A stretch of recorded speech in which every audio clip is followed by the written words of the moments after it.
आजकल के बच्चे बहुत ही कीन ऑब्जर्वर होते हैं, यानी वो आपकी हर एक छोटी से छोटी एंड बड़ी से बड़ी एक्टिविटी को ऑब्जर्व करते हैं। आप लाइफ में जैसा करते हो आपके बच्चे वैसा ही करेंगे। लाइफ क्या है? लाइक ए ड्रामा जिसमें आप मैं हम सब रोल प्ले करते हैं। हमें रोल तो प्ले करना ही है, क्यों ना वो रोल एक रोल मॉडल की तरह प्ले किया जाए ताकि हमारे बच्चे उसे देखकर हमसे बेहतर अपने जीवन में कर पाएँ। नमस्कार दोस्तों, आज हम चर्चा करेंगे कुछ इम्पॉर्टेंट पेरेंटिंग टिप्स पर। हमारा पहला पॉइंट आता है, आपने अपने बच्चे को पर्सनल सेफ्टी के बारे में बताना है। एग्जैक्ट तो इसका डाटा नहीं मिला कहीं भी, बट एक सैंपल के थ्रू हर एक 10 बच्चे में से एक बच्चा इसका शिकार होता है। लाइक करंट लगना, किसी मूविंग ऑब्जेक्ट में हाथ पांव का आना, ऊंचाई से गिरना, सड़क दुर्घटना का शिकार होना, कोई नुकीली चीज़ से कट लगना आदि। सब पेरेंट्स अपने बच्चे को पर्सनल सेफ्टी के बारे में अवेयर करते हैं, बट फिर भी क्या रीज़न रहता है कि ये रेशो कम नहीं हो रहा? बिकॉज़ हमारी सिखाने का तरीका गलत है। हम अब बच्चे को कैसे सिखाते हैं, बेटा या बेटी ये नहीं करना, करंट लग जाएगा, हाथ कट जाएगा, ये हो जाएगा, वो हो जाएगा। बिकॉज़ हम उसे एनकरेज करते हैं। बच्चे के माइंड में थॉट क्रिएट हो जाता है कि मैं करके तो देखूँ होगा क्या। आपने इस तरीके से नहीं समझाना है। मान लो आपने सिखाना है कि किसी भी मूविंग ऑब्जेक्ट में जब हम हाथ डालते हैं तो ये नुकसानदायक है, तो आप एक लेडी फिंगर लो, बच्चे को साइड में खड़ा करो। कोई भी मूविंग ऑब्जेक्ट है, लाइक फ़ैन है, तो फ़ैन में उस लेडी फिंगर को, भिंडी को डालो। जब वो क्रश होता हुआ बच्चा देखेगा कि भिंडी कैसे क्रश हो गई है, तो वो ऑटोमेटिक सीख जाएगा। उसे समझाने की ज़रूरत नहीं है। ये चीज़ उसके सबकॉन्शियस माइंड में सेट हो जाएगी कि हाँ, जब भी मैं मूविंग ऑब्जेक्ट में अपना कोई भी बॉडी का पार्ट डालूंगा तो वो क्रश हो जाएगा। बच्चा ऑटोमेटिकली सीख जाएगा और वो अपने जीवन में कभी भी नहीं भूलेगा, और अपने जीवन में वो मूविंग ऑब्जेक्ट में उंगली देना ऐसी हरकतें कभी भी नहीं करेगा। दूसरा पॉइंट आता है, आपने अपने बच्चे को क्वेश्चनिंग करने के लिए एनकरेज करना है। अकॉर्डिंग टू रिसर्च, जो बच्चा ज़्यादा क्वेश्चनिंग करता है उसमें स्टेज फियर नहीं होता, मोर कॉन्फिडेंट होता है, उसके सक्सेस होने के रेट उतने ही ज़्यादा होते हैं। कई बार क्या होता है कि मान लो आपका बच्चा क्वेश्चनिंग नहीं कर रहा है, तो आपने वाई पे जाना है कि मेरा बेटा या बेटी क्वेश्चनिंग क्यों नहीं कर रहा है। रूट कॉज एनालिसिस करना है एंड वाई का सॉल्यूशन फाइंड आउट करना है। आपने अपने बच्चे को क्वेश्चनिंग करने के लिए एनकरेज करना है। दूसरा इसमें क्या आता है कि आपका बेटा या बेटी जब भी क्वेश्चनिंग करे, आपने immediately as such as possible अच्छे से शिद्दत के साथ उसका आंसर देना है। मान लो बच्चे को समझ में नहीं आ रहा है, तो उसे लाइफ से या इन्वायरमेंट से कोरिलेट करके आप उसे आंसर दें। और दूसरा इसमें क्या होता है कि मान लो मदर से क्वेश्चन किया गया है या फादर से, उनमें से कोई बिजी है, तो आपने मूव ऑन नहीं करना है। लाइक मदर से क्वेश्चन किया गया, मदर घर के काम में बिजी है, मदर ने मूव ऑन कर दिया बच्चे को कि बेटा पापा से पूछ लो। आपने ये गलती नहीं करनी है, बिकॉज मैंने पहले ही बताया है कि बच्चे बहुत ही कीन ऑब्जर्वर होते हैं। मान लो आपने 2-3 बार ऐसा किया तो बच्चे ऑब्जर्व कर लेंगे कि हमें मम्मा के पास नहीं जाना है, डायरेक्ट पापा के पास ही चले जाएंगे। आप ये गलती कभी ना करें। हमारा तीसरा पॉइंट आता है जो कि बहुत इंपॉर्टेंट है, कि आपने अपने बच्चे को इमेजिनेशन वाली दुनिया से दूर रखना है। जब बच्चा छोटा होता है तभी हम स्टार्ट कर देते हैं उसे राजा रानी की कहानियाँ सुनाना, परियों की कहानियाँ सुनाना, जादुई दुनिया की कहानियाँ सुनाना। बच्चे में एक थ्योरी सेट हो जाती है कि हाँ, ये चीज़ें रियल में एग्जिस्ट करती हैं। जब वो एक्चुअल वर्ल्ड में आता है तो उसे रियलाइज़ होता है कि ये दुनिया तो अच्छी थी, ये दुनिया तो बुरी है। उसके माइंड में कन्फ्लिक्ट आ जाता है जो कि उसे साइकोलॉजिकल एंड मानसिक स्तर पर बुरा प्रभाव डालता है। आपने अपने बच्चे को स्टोरियाँ सुनानी हैं, बट रियल वर्ल्ड से जो रिलेटेड स्टोरियाँ होती हैं वो आपने सुनानी हैं। Like good manner, bad manner, real life में कैसे होता है उसके बारे में आप स्टोरियाँ सुना सकते हो। खुद बनाकर बच्चे को स्टोरियाँ सुना सकते हो। दूसरा इसमें क्या होता है कि जब बच्चा इमेजिनेशन की दुनिया में चला जाता है तो रियल वर्ल्ड में वो आता है तो उसे लगता है कि this world is not safe and secure for me. जैसे इसके ऊपर साइकोलॉजिस्ट थे एरिक्सन, उन्होंने एक थ्योरी भी दी थी चाइल्ड साइकोलॉजी से रिलेटेड, ट्रस्ट वर्सेस मिसट्रस्ट। यानी जो बच्चा वर्ल्ड पर ट्रस्ट कर लेता है कि हाँ, ये दुनिया मेरे लिए सही है, सेफ़ है, सिक्योर है, वो बच्चा आसानी से ग्रो करता है अपनी लाइफ में।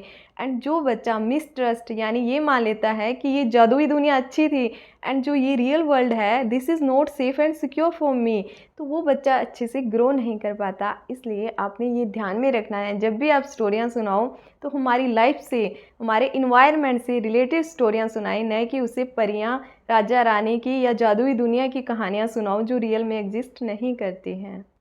हमारा फोर्थ पॉइंट आता है, आपने अपने बच्चे को सच सुनना एंड सच बोलना सिखाना है। बिकॉज जो बच्चे सच सुनना एंड सच बोलना पसंद करते हैं वो मोर कॉन्फिडेंट होते हैं, उनकी कम्युनिकेशन स्किल बहुत अच्छी होती हैं और वो कोई भी सिचुएशन से फेस करते हैं तो उसका सॉल्यूशन आसानी से फाइंड आउट कर लेते हैं। बच्चा किससे सीखेगा? सच बोलना एंड सच सुनना वो आपसे सीखेगा।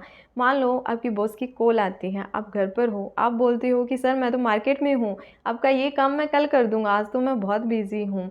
बच्चा आपके पास बैठा है, वो ऑब्ज़र्व कर रहा है, वो उस टाइम तो झूठ नहीं बोलेगा, बट कभी ना कभी कोई भी सिचुएशन में वो झूठ बोलेगा, बिकॉज़ उसने आपसे सीख लिया है कि पापा ने भी तो ये छोटा-सा झूठ बोला था, तो मैं भी बोल सकता हूँ। तो आपने ये गलती नहीं करनी है। यदि आप खुद सच बोलना एंड सच सुनना पसंद करोगे, तभी आपके बच्चे सच बोलेंगे और सच ही सुनना पसंद करेंगे। हमारा फिफ्थ पॉइंट आता है जो कि बहुत ही यूनिक सा है एंड बहुत ही इम्पोर्टेंट होता है। बहुत सारे पेरेंट्स हैं जो इस चीज़ के प्रति अवेयर नहीं हैं। इसे हम एक स्टोरी के माध्यम से सीखेंगे। एक राजा था जो कि अपनी डेथ बेड पे था, यानी अपने जीवन के अंतिम पड़ाव में था। उसने अपने दरबार में जितने भी विद्वान पंडित वगैरह जितने भी लोग थे उनसे कहा कि आप सारी अपनी नॉलेज को प्रिंट फॉर्म में लेकर आओ। सब ने ये किया, सब अपनी सोच विचार करके अपनी नॉलेज को प्रिंट फॉर्म में कन्वर्ट किया। तो जब राजा के सामने इस नॉलेज को लाया गया तो उन्होंने देखा कि भारी भरकम बहुत सारी बुक्स थी। राजा ने कहा कि ये सारी बुक्स की जो नॉलेज है उसे एक ही बुक में कन्वर्ट करके लेके आओ। उन्होंने ऐसा ही किया। उन्होंने जो सारी भारी भरकम बुक्स थी उनको एक बुक में कन्वर्ट कर दिया, राजा के सामने पेश की गई। जब राजा ने देखा तो राजा ने कहा कि इतना कहाँ टाइम है मेरी जनता के पास कि ये इतनी भारी बुक पढ़ेंगे, आप इसे एक पेज पर लेकर आओ। उन विद्वानों ने ऐसा ही किया। वो उसकी सारी नॉलेज थी जो बुक में, उसे समराइज़ करके वो एक पेज पर ले आए। जब राजा के सामने लेकर आए तो राजा जी ने कहा कि नहीं नहीं, ये भी ज़्यादा है, जनता के पास इतना टाइम नहीं है। आप ऐसे करो, इस पूरी जो एक पेज की नॉलेज है उसे एक सिंगल लाइन में लेकर आओ। उन्होंने ऐसा ही किया।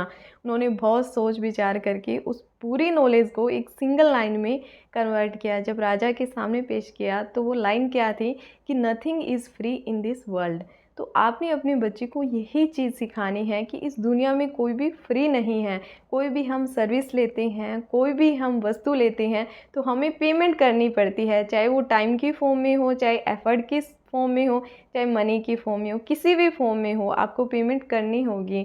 कई बार क्या होता है कि फ्री के चक्करों में बच्चों को इतनी हैबिट पड़ जाती है कि वो हर एक चीज़ फ्री में लेना पसंद करते हैं। उनकी चॉइस हो जाती है कि मैं एफ़र्ट क्यों लगाऊं, सब चीज़ें मुझे फ्री में मिल रही है तो ये मुझे क्यों नहीं मिल सकती। इसीलिए वो अपने पेरेंट्स के साथ फ़ाइट करते हैं कि हमें ये ला कर दो, हमें वो ला कर दो। जब उन्हें अपनी फैमिली से वो चीज़ें नहीं मिलती है तो वो सोसाइटी में वो चीज़ें सर्च करते हैं एंड वो चोरी डकैती आदि के शिकार हो जाते हैं। इसीलिए आपने अपने बच्चे को ये क्लियरली से समझाना है कि nothing is free in this world. आपके लिए कोई भी चीज़ फ्री नहीं है और ये चीज़ खुद भी आपने समझनी है। हर एक चीज़ कि हमें पेमेंट देनी पड़ेगी। हमारा 6 पॉइंट आता है, आपने कंबाइन होकर, यानी मदर एंड फादर दोनों ने कंबाइन होकर पेरेंटिंग करनी है।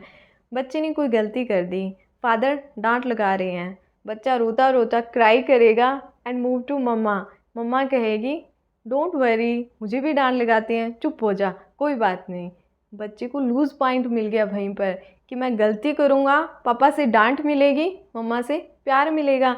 क्योंकि मम्मा में इमोशन ज़्यादा होते हैं, वो नारी है, उसमें इमोशन है, प्यार है, स्नेह है। तो आपने अपने बच्चे की लाइफ बनानी है, उसका फ्यूचर बेटर बनाना है, तो वो प्यार इमोशन उस पर आप कंट्रोल रखो। यदि फादर डांट लगा रहे हैं तो आप चुप रहो, कुछ मत बोलो। आपकी अपनी जो इमोशन है उनको कंट्रोल में रखो, बच्चे का फ्यूचर अच्छा बनेगा। वाइस वर्सा है, मान लो मदर डांट लगा रही है तो फादर को चुप रहना है। हमारा 7th एंड लास्ट पॉइंट आता है कि आपने अपने बच्चे के ऊपर कैमरा आइज़ रखनी है, यानी कैमरा की तरह रहना है। जब बच्चा आपके सामने है या आप आसपास में हो तब तो वो आपके अकॉर्डिंग सब कुछ कर रहा है, गुड मैनर वाली हैबिट कर रहा है। बट जब आप उसके पास नहीं हो, क्या आपका बच्चा वो गुड मैनर वाली हैबिट कर रहा है? यदि कर रहा है तो ओके, यदि नहीं तो आपने उसकी हर एक सिंगल बैड हैबिट को ऑब्ज़र्व करना है कि जब मैं उसके पास नहीं हूँ, कोई पेरेंट्स उसके पास नहीं है, जब वो अकेला घर पे है, तब बच्चा क्या करता है, रियल उसका नेचर वही है। आपने इस चीज़ को ऑब्ज़र्व करना है, यदि उसमें कोई कमी है तो आपने उसके ऊपर वर्क करना है। तो ये थे हमारे 7 इम्पॉर्टेंट पॉइंट जो कि पेरेंटिंग से रिलेटेड थे। यदि आप सिंगल पॉइंट पर वर्क करते हो तो आपको बहुत बेहतर रिज़ल्ट मिलेगा, आपके बच्चे में आपको सुधार मिलेगा। एंड यदि आपको वीडियो पसंद आई है तो इसे हर एक पेरेंट्स एंड हर एक एल्डर ब्रदर एंड सिस्टर तक पहुंचाने का प्रयास करें। वीडियो को लाइक करें, कमेंट करें एंड चैनल को सब्सक्राइब करें। धन्यवाद।